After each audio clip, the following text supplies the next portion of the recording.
press briefing on a very important subject matter related to the mandate of this ministry. It may be recalled that when Parliament approved the creation of this ministry, it also, among many other responsibilities, tasked the ministry to oversee climate change coordination. This is in recognition of the fact that climate change is a developmental and multi-dimensional issue that requires multi-sectoral approach in combating it. This is also premised on the thrust of the 7th National Development Plan, which recognizes the integrated development approach.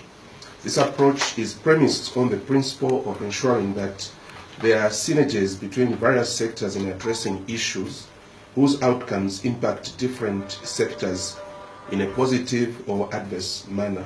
Pressmen and women, the Ministry of National Development Planning's role, therefore, is to promote synergies in planning, implementation, monitoring, and evaluation, and enhancement of coordination of national programs such as climate change. It is against this realization that government, through this ministry, put in place a national policy on climate change. The government sought to ensure consistent and predictable policies and development intervention efforts related to climate change.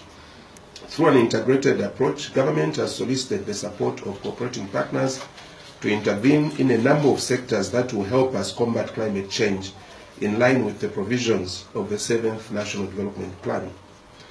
This is informed by the fact that the effects of climate change have had adverse impact in our country in the recent past through flash floods, road degradation, and poor crop harvest, amongst many other challenges.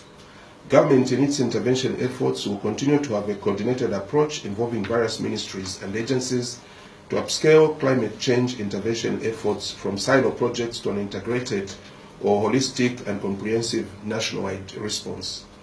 This has seen program preparations being commenced in northern, Luapula and Mchinga provinces, whilst the Copperbelt and northwestern provinces interventions are in the pipeline, awaiting government ratification of the processes.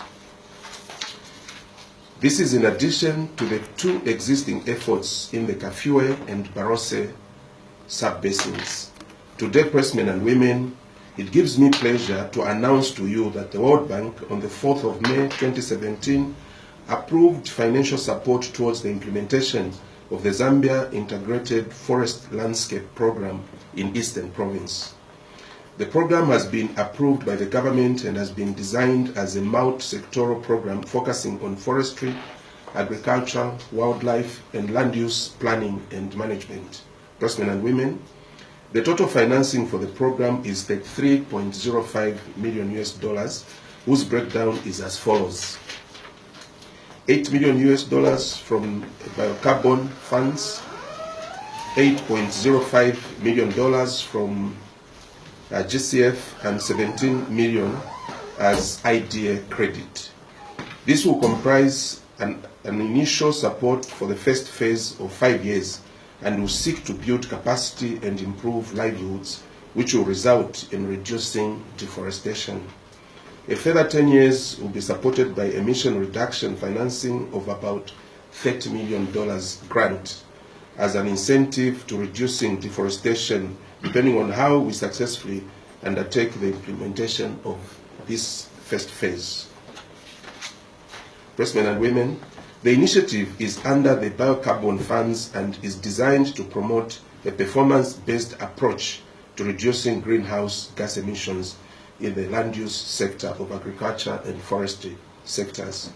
The program focuses on improving livelihoods of local communities, sustainable forest management, biodiversity conservation, and improving institutional coordination among stakeholders. The program has 4 components. The first one will involve creation of an enabling environment.